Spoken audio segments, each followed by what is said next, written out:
Hello friends, सीएमके sir inspiration के इस महफिल में आप सभी प्यारे मित्रों का स्वागत है। दोस्तों, आज के इस वीडियो में हम 12th फिजिक्स के प्रैक्टिकल एग्जाम को लेकर के चर्चा करने वाले हैं और आप सभी को सजेस्ट करना चाहेंगे कि आप सभी जो चित्र है बात करें तो आपको ट्रांसफार्मर का चित्र बना करके जाना है चार्ट में, क्योंकि इसमें बहुत मज़ेदार क्वेश्चन है और आपको रटना नहीं है। आप बहुत ही इजीली इन सभी क्वेश्चन को अपने दिमाग में स्टोर कर सकते हैं और एग्जामिनर की आंखों में आंखें डाल करके उसका हूबहू क्वेश्चन का पोस्टमार्टम करके चले जाएंगे और एग्जामिनर खुशी खुशी भाई साहब आपको पूरे 30 में से 30 नंबर दे करके जाएगा। तो चलिए इस वीडियो के अंत तक बने रहिए और आपको बताएंगे कि कौन कौन से ऐसे क्वेश्चन हैं, ठीक है ना। बहुत सारे स्टूडेंट कमेंट कर रहे थे कि सर जी क्या जब हमारी बारी आई तभी ये सब रूल लगना था कि अब एग्ज़ाम सेंटर पर प्रैक्टिकल होगा, वाइवा होगा, दुनिया भर के इधर उधर। तो दोस्तों पहले ही बता दिया ना कि ये योगी सरकार, योगी राज है और मोदी राज है। यहाँ पर मोदी सरकार है तो कुछ भी हो सकता है।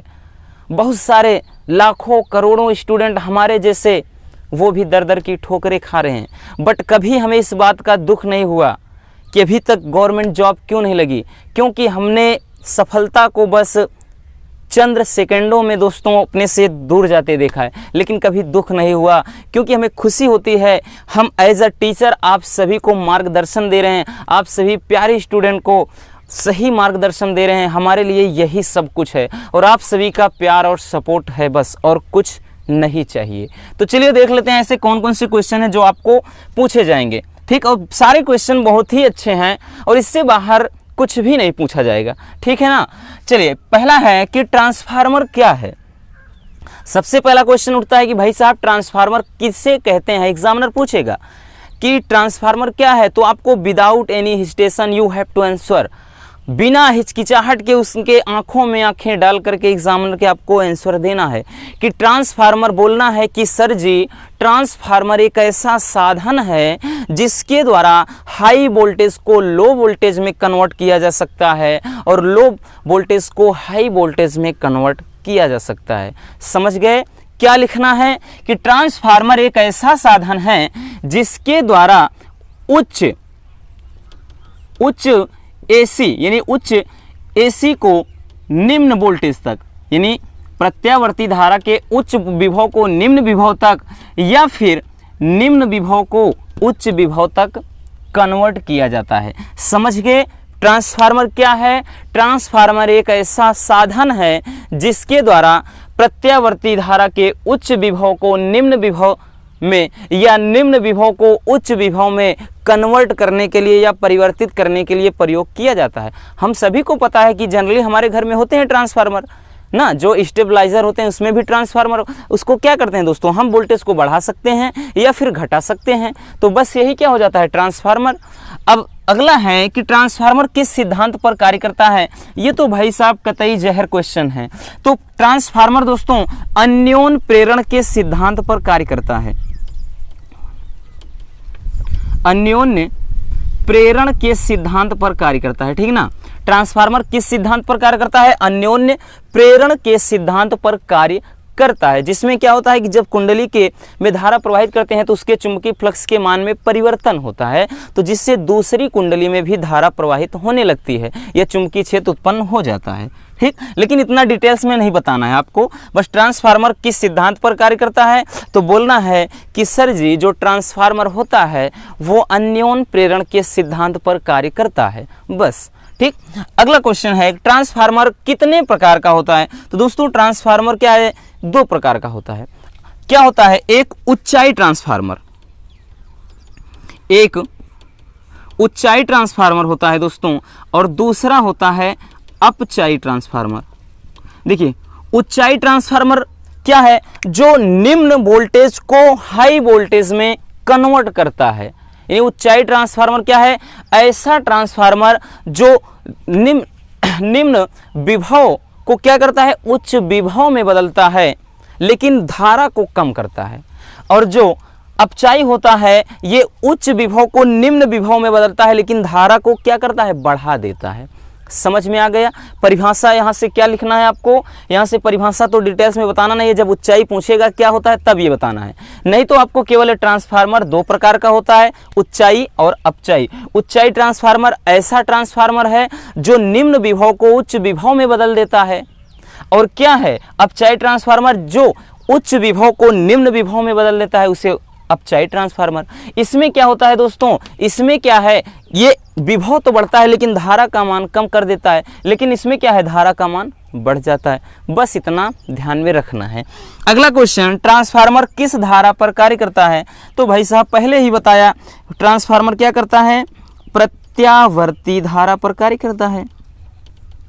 प्रत्यावर्ती धारा यानी अल्टरनेटिंग करंट, एसी पर कार्य करता है। ठीक है ना, क्या कर किस धारा पर कार्य करता है दोस्तों, तो ये एसी अल्टरनेटिंग करंट पर कार्य करता है। अगला, ट्रांसफार्मर की क्रोड किस धातु की बनी होती है? This is the most important question. ये क्या है, बहुत ही महत्वपूर्ण है। तो ट्रांसफार्मर की जो क्रोड बनी होती है दोस्तों, वो बनी होती है नर्म लोहे की। नर्म लोहे की क्रोड बनी होती है ट्रांसफार्मर की। ठीक है ना, तो ध्यान देना क्या होता है कि ट्रांसफार्मर की क्रोड पूछा जाएगा कि ट्रांसफार्मर की जो क्रोड होती है वो किस धातु की बनी होती है, तो नर्म लोहे की बनी होती है। अगला क्वेश्चन, ट्रांसफार्मर की दक्षता कितनी होती है? तो इसकी जो क्षमता या दक्षता की बात करें दोस्तों, तो 90% से लेकर के 98% इसकी दक्षता या इसकी क्षमता होती है। ठीक। अगला क्वेश्चन, ट्रांसफार्मर में क्रोड को पटलित क्यों रखा जाता है? आपने देखा होगा कि जो ट्रांसफार्मर होता है उसमें पत्तियां होती हैं, एक के ऊपर एक ऐसे सटा करके उन्हें पटलित रखा जाता है। तो ऐसा क्यों करते हैं? तो इसका रीज़न होता है, ट्रांसफार्मर में क्रोड को पटलित क्यों रखा जाता है, तो वो इसलिए दोस्तों भंवर धारा को कम करने के लिए, भंवर धारा को कम करने के लिए। अब आप सभी को पता होगा कि जो भंवर धारा है, क्या ये कुंडली में उत्पन्न एक धारा है, ठीक, उसे भंवर धारा कहते हैं। तो भंवर धारा को कम क्यों करते हैं? भाई साहब ये भी तो क्वेश्चन होता है ना कि हमें इसको कम क्यों करना है। पूछा जाएगा कि ट्रांसफार्मर में क्रोड को पटलित क्यों रखते हैं, तो आप बताएंगे कि भंवर धारा को कम करने के लिए। अब वो बोलेगा कि भंवर धारा को कम क्यों करते हैं, तो इसका भी लॉजिक है, वो क्वेश्चन यहाँ पर है कि ट्रांसफार्मर में भंवर धारा से क्या हानि है। दोस्तों जो भंवर धारा जब ट्रांसफार्मर में उत्पन्न होती है तो इससे ट्रांसफार्मर अत्यधिक हीट होता है, गर्म हो जाता है, जिससे अत्यधिक ऊष्मा की हानि होती है। अत्यधिक ऊष्मा की हानि या क्षय होता है। तो अत्यधिक ऊष्मा की हानि होती है, और अत्यधिक ऊष्मा की हानि को रोकने के लिए ही, इसको रोकने के लिए ही दोस्तों क्या किया जाता है, क्रोड को पटलित रखा जाता है। बात समझ में आ गई? अब यहाँ से आपको आंसर मिल गया कि ट्रांसफार्मर में क्रोड को पटलित क्यों रखा जाता है, तो भंवर धारा को कम करने के लिए।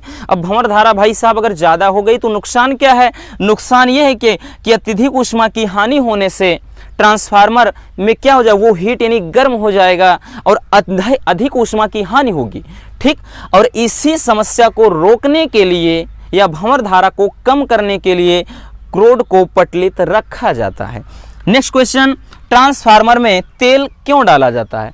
तो भाई साहब तेल का, ऑयल का इस्तेमाल इसलिए करते हैं कि ट्रांसफार्मर को ठंडा रखने के लिए। ठीक, क्या करने के लिए? ट्रांसफार्मर को ठंडा रखने के लिए, ठंडा रखने के लिए दोस्तों उसमें क्या करते हैं, ऑयल का इस्तेमाल किया जाता है। ठीक, नेक्स्ट क्वेश्चन है, ट्रांसफार्मर का उपयोग डीसी में क्यों नहीं किया जाता है? ठीक, ट्रांसफार्मर का उपयोग डीसी में क्यों नहीं किया जा सकता है? भाई साहब ये एसी पर कार्य करता है, अभी क्वेश्चन यहाँ पे बताए थे किस धारा पर कार्य करता है, एसी। डीसी पर क्यों नहीं कार्य करता? दोस्तों जो डीसी होता है यानी डायरेक्ट करंट या दिष्ट धारा, वो चुंबक, वो अगर हम बात करें तो ट्रांसफार्मर के क्रोड में परिवर्ती चुंबकीय क्षेत्र नहीं उत्पन्न करता। ठीक, क्या नहीं करता? जो डीसी है दोस्तों, डीसी क्रोड में परिवर्ती चुंबकीय क्षेत्र उत्पन्न नहीं कर पाता, क्षेत्र उत्पन्न नहीं कर पाता है। ठीक है ना, नहीं कर पाता है। इसीलिए क्या है, ट्रांसफार्मर का उपयोग डीसी में क्यों नहीं, इसीलिए इसका प्रयोग डीसी में नहीं किया जा सकता। ठीक है ना। इसके अलावा क्वेश्चन पूछ लेता है कि ट्रांसफार्मर की खोज किसने किया था। दोस्तों तो ट्रांसफार्मर की खोज आपको पता है कि फैराडे नामक वैज्ञानिक ने किया था, क्योंकि उन्हीं का जो नियम है उसी सिद्धांत पर या उसी नियम पर ये बेस्ड होता है। और बस इतने जो क्वेश्चन हैं, इसके बाहर के तो भाई साहब कोई चांस ही नहीं होता कि इसके बाहर का कोई क्वेश्चन पूछे। अगर आपके मन में भी इसके बाहर का कोई क्वेश्चन है ट्रांसफार्मर से related, then you can ask me. ठीक है ना। कमेंट बॉक्स में जाइए, प्यारा सा कमेंट छोड़ दीजिए। और दोस्तों आप सभी से बस आज एक हम्बल रिक्वेस्ट है, और इस रिक्वेस्ट के को आई होप कि आप सभी पूरा कर देंगे कि जो 30,000 सब्सक्राइबर, क्योंकि विगत कुछ दिनों में देखो जो सच्चाई है बता रहे हैं, बहुत सारे स्टूडेंट ने अनसब्सक्राइब कर लिया, लेकिन बहुत सारे ऐसे स्टूडेंट हैं हमारे चाहने वाले जो आज भी बोर्ड एग्ज़ाम होने के बाद भी डेली रेगुलर कमेंट करते हैं। सो आप सभी के लिए सभी को शुक्रिया करना चाहेंगे। और बस टारगेट ये है दोस्तों कि 500 सब्सक्राइबर अगर आप बढ़ाएंगे, 500 नए स्टूडेंट अगर जुड़ते हैं तो 30,000 की यूट्यूब फैमिली बन जाएगी। और आई होप कि ये टारगेट आज आप पूरा कर देंगे। तो मिलते हैं नेक्स्ट ऐसे शानदार टॉपिक में। अगर वीडियो पसंद आई तो प्यार से एक लाइक कर देना। और कल के इस वीडियो में हम आपको केमिस्ट्री में क्या बनाना है, क्या क्वेश्चन तैयार करके जाना है, उसको देखेंगे। वैसे कल नहीं हो सके शाम को ही बता दें, लेकिन क्या है शादियों का सीज़न है तो भाई साहब थोड़ा बहुत ज़्यादा व्यस्तता है। तो मिलते हैं नेक्स्ट वीडियो में। Love you, bye bye, take care.